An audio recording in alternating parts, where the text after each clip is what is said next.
Bismillahirrahmanirrahim. Assalamualaikum warahmatullahi wabarakatuh. Alhamdulillah. Alhamdulillahi rabbil alamin. Wassalatu wassalamu ala asyrafil anbiya'i wal mursalin Sayyidina Muhammadin wa ala alihi wa sahbihi ajma'in. Amma ba'd. Bersyukur kepada Allah dengan mengucapkan Alhamdulillahi rabbil alamin. Bersalawat kepada Nabiullah dengan mengucapkan Allahumma sholli ala Sayyidina Muhammad wa ala Sayyidina Muhammad. Alhamdulillah. Perkenalkan, nama saya Ahmad Rusyaid selaku pemateri pertama dari kelompok 7 atau yang memaparkan materi ke-7 bersama dengan Saudari Sri Arfiani dan Dimas Andrian Maulana. Baik, alhamdulillah. Sebelumnya taqabbalallahu minna wa minkum siyamana wa siyamakum. Selamat menjalani atau masih menjalani nuansa Idul Fitri, yang dimana semoga amalan kita di bulan Ramadan diterima di sisi Allah, dan insya Allah kita semua mendapat imbalan pahala di sisi Allah. Baik, alhamdulillah, langsung saja untuk masuk di materi yang akan kami bahas, yaitu mengenai asobah. Baik, saya akan menjelaskan pengertian dari asobah, yang dimana secara etimologi kata asobah berasal dari bahasa Arab, berbentuk jamak dari mufradnya kata asib. Kata tersebut seperti kamala jamak dari kamil dan kadang-kadang dipakai seorang ahli waris. Menurut Al-Ahzari sebagaimana yang dikutip oleh Tengku Muhammad Hasib Asyidiki, asobah adalah bentuk jamak yang tidak ada bentuk mufradnya. Menurut Qiyas, asobah bentuk mufradnya adalah asib. Kemudian kata asobah digunakan untuk seorang, banyak, laki-laki, dan perempuan. Kemudian secara etimologi, ilmu faraid, asobah adalah setiap ahli waris yang mendapatkan bagian seluruh harta peninggalan jika seorang atau sekelompok orang yang sederajat atau sama dengan mendapatkan bagian setelah asohib al-farad.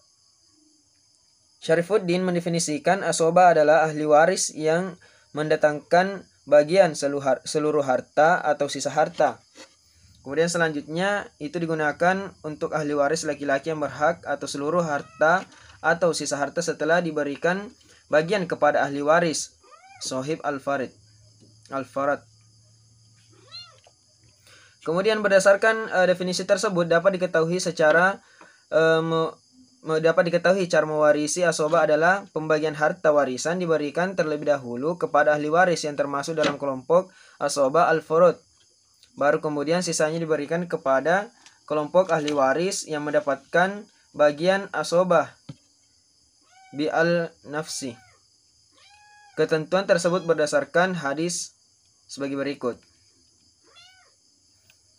yang dimana artinya itu Ibnu Abbas berkata, Nabi Muhammad SAW bersabda, berikanlah jatah warisan yang telah ditentukan itu kepada yang berhak. Adapun sisanya maka bagi pewaris laki-laki yang paling dekat nasabnya. Hadis riwayat Bukhari dan Muslim. Nah, artinya begini. Secara garis besar bahwa asobah merupakan para ahli waris yang memperoleh warisan sisa dari kelompok ahli waris sohib al-furud, ataupun orang-orang yang sudah memiliki takaran masing-masing, yang wajib, yang berhak memiliki takaran ataupun pembagian-bagian warisan masing-masing. Jadi asobah ini merupakan pewaris yang dimana setelah tadi sohib al-farad ini menerima jatahnya masing-masing dan masih ada sisa, maka ini sisanya barulah diterima oleh asobah. Nah, Baik, mungkin itu saja yang bisa saya jelaskan atau sampaikan mengenai pengertian dari asoba itu sendiri. Yang selanjutnya di mana teman saya akan menjelaskan macam-macam asoba itu sendiri. Jadi mungkin itu saja dari saya. Sekian, Assalamualaikum warahmatullahi wabarakatuh. Bismillahirrahmanirrahim. Assalamualaikum warahmatullahi wabarakatuh. Sebelumnya perkenalkan, nama saya Sri Arfiani. Baik, di sini saya akan melanjutkan materi yang telah dijelaskan oleh rekan saya, yaitu mengenai macam-macam ashaba. Yang pertama itu al-ashaba bil an-nafs. Al-ashaba bil an-nafs adalah ahli waris yang berhak mendapatkan seluruh harta atau sisa harta dengan sendirinya tanpa dukungan ahli waris yang lain. Dengan bahasa yang lain, al-ashaba bil an-nafs adalah ahli waris yang berhubungan darah dengan para waris tidak melalui jalur perempuan. Dapat disimpulkan bahwa al-ashaba bil an-nafs hanya ahli waris yang berjenis kelamin laki-laki. Ada 12 ahli waris yang termasuk dalam ashaba bil an-nafs secara berurutan, yaitu dapat dijelaskan dalam ahli waris yang termasuk dalam al-ashaba bil an-nafs dan syarat-syarat. Yang pertama yaitu ahli waris anak laki-laki, syaratnya tidak ada. Yang kedua, ahli waris cucu laki-laki dari anak laki-laki, syaratnya itu tidak ada anak laki-laki. Satu. Yang ketiga yaitu bapak, syaratnya yaitu tidak ada anak laki-laki satu dan cucu laki-laki dari anak laki-laki dua. Yang keempat yaitu kakek dari bapak, syaratnya itu tidak ada 1, 2, dan 3. 5. Saudara laki sekandung, tidak ada 1, 2, dan 3, dan 4. Yang keenam itu saudara laki-laki ayah, tidak ada 1, 2, 3, 4, dan 5. Yang ketujuh, anak laki-laki dari saudara laki-laki sekandung, tidak ada 1, 2, 3, 4, 5, 6, dan 7. Paman kandung tidak ada 1, 2, 3, 4, 5, 6, 7, dan 8. Paman seayah, syarat-syarat tidak ada 1, 2, 3, 4, 5, 6, 7, 8, dan 9. 11. Anak laki-laki dari paman kandung, tidak ada 1, 2, 3, 4, 5, 6, 7, 8, 9, dan 10. Anak laki-laki dari paman saya tidak ada 1, 2, 3, 4, 5, 6, 7, 8, 9, 10, dan 11. Dimulai berurutan dari 1, 2, 3 sampai seterusnya.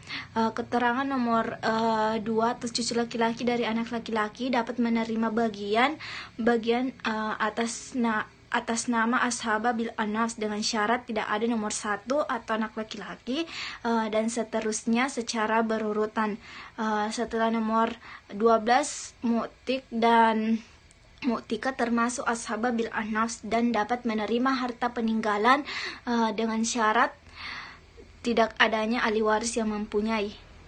Kakek dapat menerima harta warisan secara bersama-sama dengan saudara sekandung atau saudara seayah, baik laki-laki maupun perempuan. Selanjutnya, permasalahan dalam menerima harta warisan antara kakek dengan saudara ini disebut dengan al-jad wal al-ikhwah.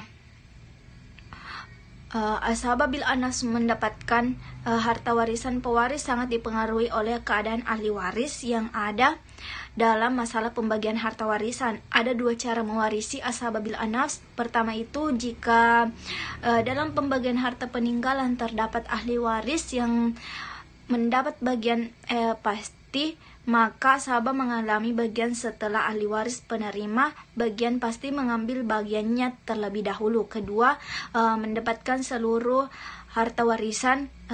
Ketentuan tersebut terdapat dalam masalah pembagian harta warisan hanya terdapat seorang atau sekelompok al-ashaba bil an-nafs sama dan sederajat, maka seluruh harta peninggalan diberikan kepada seorang diberikan kepada seorang atau sekelompok mereka dan dibagi sama rata. Contohnya ialah terdapat seorang meninggalkan ahli waris suami, anak perempuan, dan saudara laki-laki sekandung.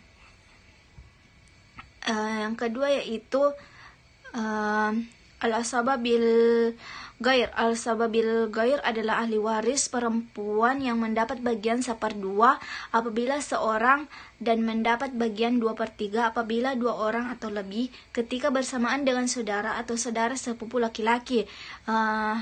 Dengan bahasa lain, Syarifuddin mendefinisikan bahwa al-asabah bil ghair adalah seseorang yang sebenarnya bukan ashabah karena ia berjenis kelamin perempuan, tetapi dia bersama-sama dengan saudara laki-lakinya mendapatkan ashabah. Terdapat 4 kelompok yang termasuk dalam ashabah bil al-ghair dan syarat-syaratnya yaitu ahli waris anak perempuan, syaratnya bersama anak laki-laki. Yang kedua itu cucu perempuan dari anak laki-laki, syarat-syaratnya itu bersama cucu laki-laki dan anak laki-laki. Yang ketiga saudara perempuan sekandung, syarat-syaratnya bersama saudara laki-laki sekandung. Yang keempat saudara perempuan seayah, syarat-syaratnya bersama saudara laki-laki sekandung. Al-asabah bil al-ghair merupakan cara mendapatkan bagian menggunakan teori adat ru'us, yaitu perhitungan berdasarkan jumlah ahli waris. Pihak laki-laki dihitung 2 orang sedangkan perempuan dihitung seorang. Contohnya ialah terdapat seorang meninggalkan ahli waris suami, anak perempuan, dan anak laki-laki. Yang ketiga itu al-asabah ma'al ghair. Menurut terminologi ulama faraid, ashabah ma'al ghair adalah setiap perempuan yang menerima bagian sisa memerlukan orang lain, sedangkan orang lain tersebut tidak menyekutuinya dalam menerima sisa. Orang yang menjadi ashabah ma'al ghair tersebut sebenarnya bukan ashabah, tetapi karena kebetulan dia bersama dengan ahli waris yang juga bukan ashabah yang menjadikan dia sebagai ashabah. Sedangkan orang yang menyebabkan dia menjadi ashabah tetap menerima bagian sebagai sahib al-fard. Cara mewarisinya ialah ahli waris yang mendapat bagian sisa hanya saudara sekandung dan seayah, sedangkan anak perempuan dan cucu perempuan mengambil bagiannya sendiri, yaitu bagian pasti. Sebagai contoh ialah anak perempuan mendapat bagiannya setengah, sedangkan saudara perempuan sekandung mendapatkan bagian sisa setelah bagian-bagian pasti diberikan kepada anak perempuan tersebut. Baik, itulah yang sempat saya sampaikan. Lebih dan kurangnya mohon dimaafkan. Wassalamualaikum warahmatullahi wabarakatuh.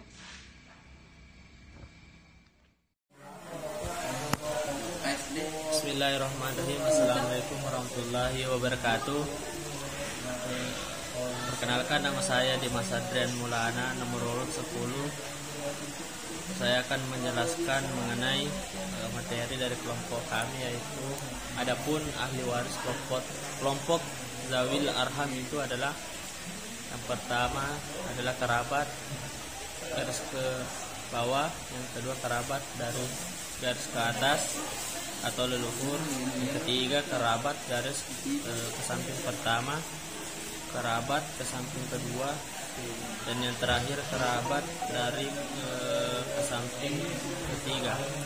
Langsung saja saya akan menjelaskan yang pertama, yaitu adalah kerabat dari garis ke bawah, yaitu semua keturunan yang hubungannya kepada pewaris melalui perempuan seperti anak laki-laki maupun anak perempuan, dari anak perempuan atau anak dari cucu yang perempuan. Dan yang kedua yaitu adalah kerabat dari garis ke atas, artinya leluhur yang hubungannya kepada pewaris melalui perempuan seperti ayah dari ibu dan seterusnya.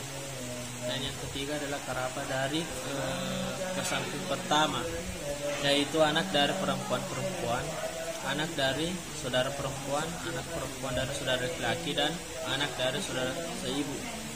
Dan yang selanjutnya itu adalah kerabat dari samping kedua, artinya yaitu saudara seibu dari ayah, saudara perempuan dari ayah kandung atau seayah.